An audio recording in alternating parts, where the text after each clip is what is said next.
नमस्कार, sports can में आप सभी का बहुत बहुत स्वागत है। मैं हूं आनंद श्रीवास्तव। देश और दुनिया की तमाम खेल खबरों पर चर्चा के लिए आज हमने अपने स्टूडियो में आमंत्रित किया है खेल पत्रकार मोना पार्थ सारथी जी को। मोना जी, कार्यक्रम में आपका बहुत बहुत स्वागत है। बहुत बहुत धन्यवाद।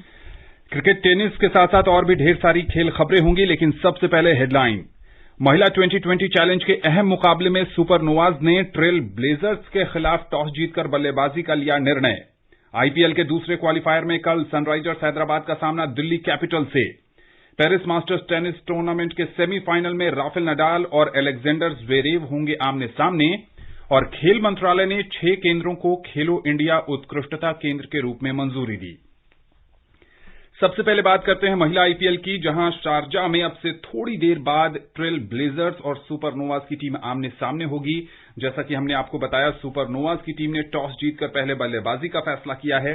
दोनों ही टीमों के लिए बेहद अहम मैच है। आइए सुनते हैं सबसे पहले इस पर नवीन सक्सेना की ये रिपोर्ट।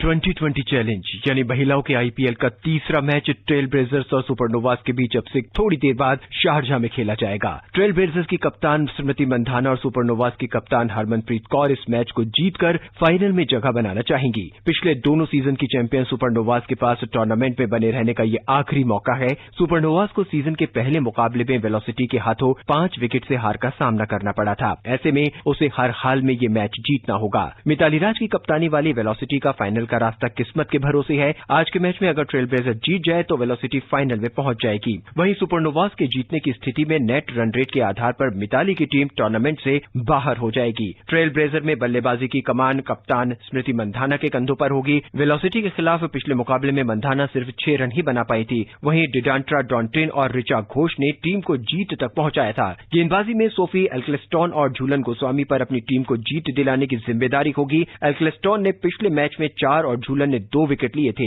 इसके अलावा राजेश्वरी गायकवाड़ को 2 और दीप्ति शर्मा को 1 विकेट मिला था। सुपरनोवाज के लिए कप्तान हरमनप्रीत कौर और चमारी अट्टापट्टू पर टीम को बड़े स्कोर तक पहुंचाने की जिम्मेदारी होगी। हरमन ने सीजन के पहले मैच में वेलोसिटी के खिलाफ 31 और अट्टापट्टू ने 44 रन की पारी खेली थी। प्रिया पुनिया पर भी रन बनाने की जिम्मेदारी होगी। सुपरनोवाज के लिए आयाबोंगा खाका पर बॉलर्स को लीड करने की जिम्मेदारी होगी। खाका ने पिछले मैच में वेलोसिटी के खिलाफ 2 विकेट लिए थे। वहीं राधा यादव, पूनम यादव और शशिकला श्रीवर्धने को 1-1 विकेट मिला था। नवीन सक्सेना, स्पोर्ट्स स्कैन। दबाव जो है वो हरमनप्रीत कौर की जो टीम है सुपरनोवाज, उस पर ज्यादा होगा। बिल्कुल होगा, क्योंकि जिस तरीके से पहले मैच में प्रदर्शन था, गत चैंपियन रह चुकी है सुपरनोवाज और सभी खिलाड़ी, ज्यादातर खिलाड़ी जो हैं वो मार्च में खेले थे जब वर्ल्ड कप में ऑस्ट्रेलिया ने हराया था। तो बहुत सारे उसमें ऐसे खिलाड़ी थे, लेकिन अपेक्षा के अनुरूप प्रदर्शन नहीं कर पाए। और जिस तरह से सुने लूज ने खुलकर उनके सामने बल्लेबाजी की और 5 विकेट से पराजय का सामना करना पड़ा, तो उनके लिए तो ये करो या मरो का ही मुकाबला है। और बिल्कुल हरमनप्रीत से एक अच्छी पारी की उम्मीद होगी। उन्होंने शुरुआत अच्छी की थी, लेकिन बड़े स्कोर तक नहीं ले जा पाई। मैच विनर खिलाड़ी हैं और महिला क्रिकेट में जो 6-7 जाने माने नाम हैं, उनमें प्रमुखता से उनका एक नाम है, सामने स्मृति मंधाना है, जिनको महिला क्रिकेट की वीरेंद्र सहवाग भी कहा जाता है। पिछले मैच में वो भी नहीं चल पाई थी, 6 रन पर आउट हो गई थी। तो उनसे भी एक आतिशी पारी की जरूर उम्मीद होगी, क्योंकि ये पहली बार है कि महिला क्रिकेट पर इस तरीके से सबकी नजरें हैं। एक बड़े टूर्नामेंट, एक कामयाब टूर्नामेंट के बीच में ये 4 मैच हो रहे हैं और अब लोगों को क्रिकेट देखने की इतनी आदत पड़ चुकी है कि वो जो फिलर के तौर पर ही सही, अब लोगों की नजरें हैं इस मुकाबले पर। तो काफी रोचक होगा ये देखना कि कौन सी टीम फाइनल के लिए जगह बनाती है। ट्रेल ब्लेजर्स की बात करें तो गेंदबाजी बहुत शानदार रही है। वेलोसिटी को उन्होंने चारों खाने चित कर दिया था। 47-48 रन पर अगर आप मिताली राज की कप्तानी वाली ऐसी टीम को समेट देते हैं जो पिछला मैच गत चैंपियन टीम को हराकर जीत चुकी है, तो वाकई। और एक्सेलेटोन ने जो खासतौर पे उनका जिक्र मैं करना चाहूंगी, जो गेंदबाजी की बिल्कुल खेला नहीं जा रहा था बल्लेबाजों को, अनुभवी बल्लेबाज उनको खेल नहीं पा रहे थे। तो वो ये कोशिश करेंगे कि उस लय को कायम रखते हुए वो सीधे फाइनल में, उनके लिए तो इक्वेशन बहुत ही आसान है। यहाँ मिताली राज की टीम की भी नजरें इस मुकाबले पर लगी होंगी, क्योंकि नेट रन रेट में वो पिछले मैच की वजह से काफी पीछे हैं और ऐसे में अगर हरमन की टीम जीत जाती है तो वो बाहर हो जाएंगे। जी हां, बिल्कुल तीसरा मौका मिल सकता है हरमनप्रीत कौर को इस टूर्नामेंट को जीतने का, अगर वो आज जीतते हैं और फिर फाइनल में पहुंचकर ट्रेल ब्लेजर्स को हराते हैं। लेकिन देखना दिलचस्प होगा कि दोनों टीमों के बीच कैसा होगा मैच, और इस मैच पर हमारी निगाहें बनी रहेंगी। आईपीएल की बात करें तो आईपीएल में कल एलिमिनेटर मुकाबले में सनराइजर्स हैदराबाद ने रॉयल चैलेंजर्स बैंगलोर को 6 विकेट से हरा दिया। इस हार के साथ ही बैंगलोर का टूर्नामेंट में सफर खत्म हो गया। हैदराबाद फाइनल से सिर्फ एक कदम दूर है, जिसके लिए उसे कल दिल्ली कैपिटल से क्वालीफायर 2 में खेलना होगा। अबू धाबी में टॉस हारकर बल्लेबाजी करने उतरी बैंगलोर ने हैदराबाद के सामने 132 रन का टारगेट रखा। जवाब में हैदराबाद ने 2 गेंद बाकी रहते 4 विकेट के नुकसान पर 132 रन बनाकर मैच जीत लिया। कुछ भी ठीक नहीं रहा विराट कोहली के लिए। बिल्कुल, और सिर्फ इस मैच में नहीं, आप पिछले 5-6 मैचों में अगर देखें तो बीच में एक दौर आया था जब बहुत अच्छा प्रदर्शन कर रही थी रॉयल चैलेंजर्स बैंगलोर, और ऐसे लग रहा था कि जो कोहली के अलमारी में एक आईपीएल की ट्रॉफी नहीं है, तो कहीं ना कहीं इस बार जरूर वो खिताब जीतेंगे। और इस मुकाबले से पहले उनका जन्मदिन भी था, तो उनके प्रशंसक काफी उत्साहित थे कि इस बार शायद जिस टीम में कोहली, डिविलियर्स, पहले तो क्रिस गेल भी थे, ऐसी टीम अगर आईपीएल खिताब नहीं जीत पाए तो ये बड़ा एक चौंकाने वाली सी बात थी और फॉर्म में लग रही थी। लेकिन अचानक उनकी जो गाड़ी है वो पटरी से उतर गई, और जिस तरीके से एलिमिनेटर में घुटने टेके टीम ने। और वहीं दूसरी तरफ मैं तारीफ करना चाहूंगी सनराइजर्स हैदराबाद की, कि बीच में उनका एक बार वो आखिरी पायदान पे चले गए थे कुछ समय के लिए, और उसके बाद जो वापसी की है, मुंबई इंडियंस को हराया, दिल्ली कैपिटल्स को हराया, आरसीबी को, मतलब अपने से ऊपर वाली सारी टीमों को हराया। और जो केन विलियमसन और जैसन होल्डर का कल प्रदर्शन रहा, मतलब केन विलियमसन के तो हिंदुस्तान में भी इतने प्रशंसक हैं, या मुझे कल पता चला जब सोशल मीडिया उठाया कि कैप्टन कूल अगर हम महेंद्र सिंह धोनी को कहते हैं तो वो बैट्समैन कूल किसी को कहा जाएगा तो वो बिल्कुल केन विलियमसन होंगे, जिसको कहते हैं एफर्टलेसली उन्होंने टीम को जो जिताया, और जो उन्होंने अर्धशतकीय पारी खेली, और होल्डर ने जो हरफन मौला प्रदर्शन किया गेंदबाजी में, 3 विकेट लिए। तो बिल्कुल डेविड वार्नर का ये कहना सही था कि उनके पास एक बैंक है केन विलियमसन के रूप में, और उन्होंने कल दिखाया कि इस तरीके के खिलाड़ियों को क्यों टीम की असेट कहा जाता है। बिल्कुल, विराट कोहली की फॉर्म ने कहीं न कहीं परेशान किया आरसीबी को। साथ ही साथ गेंदबाजी कॉम्बिनेशन भी वो लगातार तलाशते रहे। डेल स्टेन को खिलाया, क्रिस मॉरिस को खिलाया, कल एडम जैम्पा को खिलाया, उन्होंने प्रभावित किया। बल्लेबाजी में इतने उन्होंने बदलाव किए कल बल्लेबाजी क्रम में, जो ऊपर नीचे किया। आप एक महत्वपूर्ण मुकाबला खेलने जा रहे हैं, आपकी टीम फॉर्म में नहीं है, आप मोइन अली से आपने समय पर गेंदबाजी नहीं कराई। उसके बाद जो एक अनकंट्रोल्ड एग्रेशन जो उनकी कमजोरी रही है, कल वो फिर मैदान पे देखने को मिला कि जिस तरीके से वो, मतलब ऐसे लग रहा था उनको समझ ही नहीं आ रहा है कि अब वो क्या करें। तो ये एक अच्छे कप्तान, और आज देख रही थी मैं कि कहीं ना कहीं बड़े बड़े खिलाड़ी मांग कर रहे हैं कि आरसीबी में भी अब बदलाव की जरूरत है, और कप्तान पर उंगली उठ रही है, जो लाजमी है कि जब आपके पास इतने सारे मैच विनर्स हैं, आपके पास एबी डिविलियर्स है, आपके पास बड़े बड़े गेंदबाज हैं, युजवेंद्र चहल है आपके पास, और उसकी आप खुद दुनिया के नंबर 1 बैट्समैन हैं, आप नहीं चल पा रहे हैं ऐसे अहम मुकाबले में, तो सवाल उठने तो लाजमी है। कुछ पॉजिटिव जरूर रहे आरसीबी के लिए। देवीदत्त पड्डीकल ने बहुत ज्यादा प्रभावित किया, उनके साथ साथ युजवेंद्र चहल हर बार की तरह इस बार भी उन्होंने विकेट लिए। दिल्ली बनाम हैदराबाद, कौन फेवरेट है? देखिए, हम तो दिल्ली में बैठे हैं, लेकिन जो करंट फॉर्म है और दिल्ली का जो पिछले मैच का प्रदर्शन है, रिकी पॉन्टिंग को बहुत निराशा हुई होगी कि स्कोरबोर्ड पे 0 है और 3 विकेट उनके 3 आला बल्लेबाज। शिखर धवन बीच में बहुत अच्छे फॉर्म में थे, पिछले कई मैचों से फॉर्म में नहीं है, और टीम उन पर इस हद तक निर्भर हो गई थी बीच में कि बाकी बल्लेबाज चल ही नहीं पा रहे। खुद कप्तान श्रेयस अय्यर नहीं चल पाए, और Andre Nokia, क्वेगिसो Rabada, are Ashwin, सारे गेंदबाज इस मैच में चल नहीं पाए। तो कुछ कहना बहुत मुश्किल है, एक मैच में खराब प्रदर्शन के आधार पर नकारा नहीं जा सकता, क्योंकि उनके पास एक शातिर रणनीतिकार है, रिकी पॉन्टिंग जिसका नाम है। तो मुझे लगता है ये मुकाबला जरूर रोचक होगा, और दिल्ली अपने सारे अनुभव का निचोड़ लेकर इस मैच में उतरेगी। बिल्कुल, बहुत ही रोमांचक होने वाला है ये मुकाबला। कल ये मैच खेला जाएगा, और इस मैच पर भी स्पोर्ट्स कैन की टीम की नजर बनी रहेगी। अंतर्राष्ट्रीय क्रिकेट की बात करें तो पाकिस्तान ने जिम्बाब्वे को रावलपिंडी में पहले 2020 क्रिकेट मैच में 6 विकेट से हराकर 3 मैचों की श्रृंखला में 1-0 की बढ़त बना ली है। जीत के लिए मिले 157 रन के लक्ष्य को मेजबान टीम ने 7 गेंद शेष रहते 4 विकेट खोकर हासिल कर लिया। कप्तान बाबर आजम ने सबसे ज्यादा 82 रन की पारी खेली। पहले बल्लेबाजी करते हुए मेहमान टीम ने 6 विकेट पर 156 रन बनाए। वेस्ले माधवेरे ने नाबाद 70 रन की पारी खेली। सीन विलियम्स ने 25 रन का योगदान दिया। पाकिस्तान के लिए वहाब रियाज और हरीश राउफ ने 2-2 विकेट लिए। तो सुपर ओवर की हार के बाद पाकिस्तान उबर गई। बिल्कुल उभर गई। वो बड़ी जिसको कहते हैं ना, जोर का झटका पाकिस्तान को लगा होगा कि जिम्बाब्वे से हार गए। और T20 में तो माना ही जा रहा था कि पाकिस्तान बहुत अच्छी टीम है, उसके पास काफी अच्छे मैच विनर्स है। बाबर आजम ने उस मैच में भी ठीक ठाक पारी खेली थी, लगाया था। बिल्कुल ठीक ठाक पारी खेली थी और इस मैच में भी उनसे उम्मीद थी और वो उम्मीदों पर खरे उतरे हैं। कप्तानी की अतिरिक्त जिम्मेदारी का दबाव उन पर नजर नहीं आ रहा है, तो ये अच्छे संकेत है पाकिस्तान क्रिकेट। जी हां, बिल्कुल। और इन दोनों टीमों के बीच 2 2020 मुकाबले और होने हैं।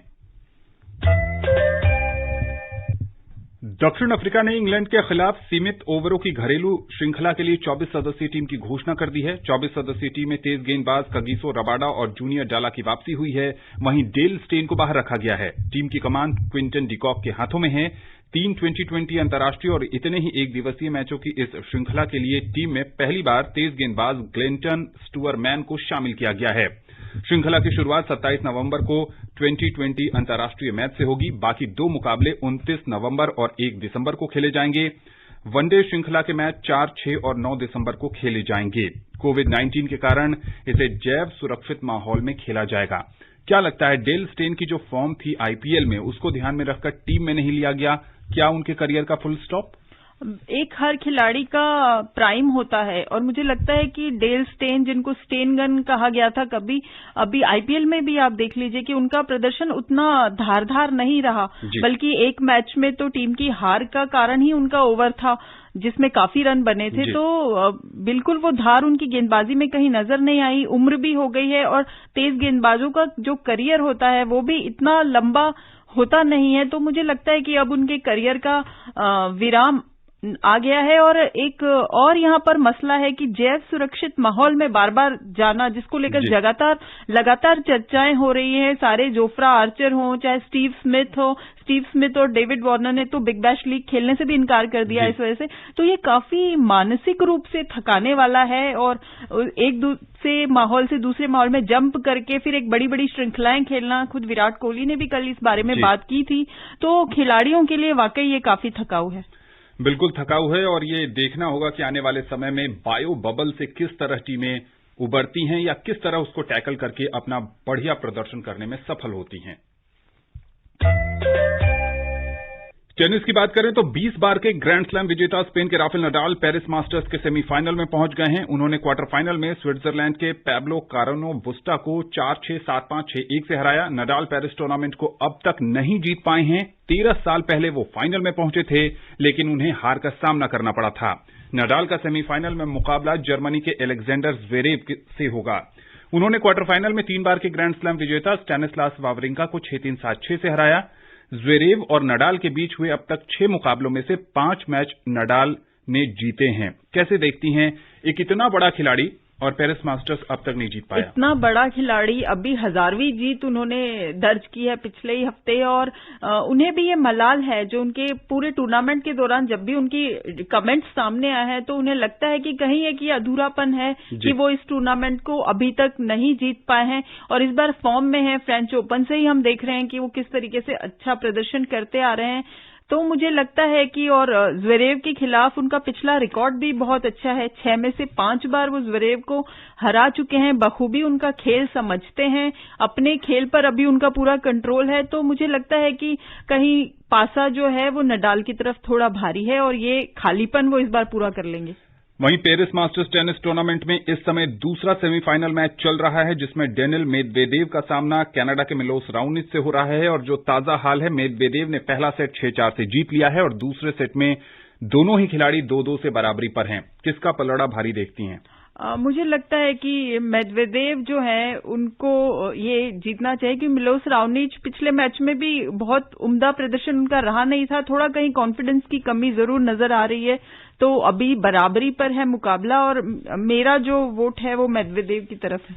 चलिए, ये मुकाबला चल रहा है और देखते हैं इसमें कौन विजेता होता है और कौन फाइनल का टिकट कटाने में सफल होता है। टेनिस से ही जुड़ी एक और खबर है। दुनिया के नंबर 1 खिलाड़ी सर्बिया के नोवाक जोकोविच लगातार छठी बार उन्होंने साल का अंत वर्ल्ड नंबर 1 से करने जा रहे हैं। इस पर एक रिपोर्ट है जिसे पेश कर रही हैं चारू सक्सेना।